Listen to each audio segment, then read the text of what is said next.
DRC. Kundi la waasi la M23 laona wito wa Emmanuel Macron wa kufungua tena uwanja wa ndege wa Goma haufai. Wakati wanadhibiti Goma, mashariki mwa Jamhuri ya Kidemokrasia ya Kongo DRC, kundi la wapiganaji la M23 siku ya Ijumaa liliona wito wa Rais wa Ufaransa Emmanuel Macron wa kufungua tena uwanja wa ndege wa mji huo usiofaa.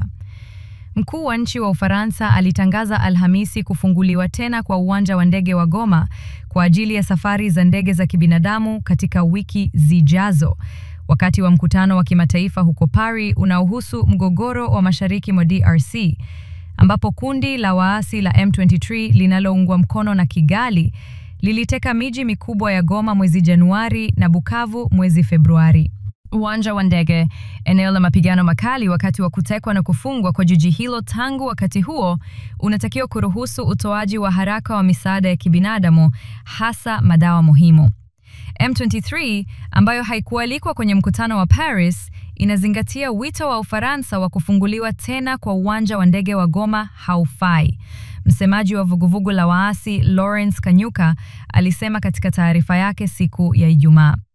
Mpango kama huo unapaswa kufanyika tu ndani ya mfumo wa mazungumzo yanayoendelea hivi sasa huko Doha chini ya upatanishi wa Qatar, aliongeza.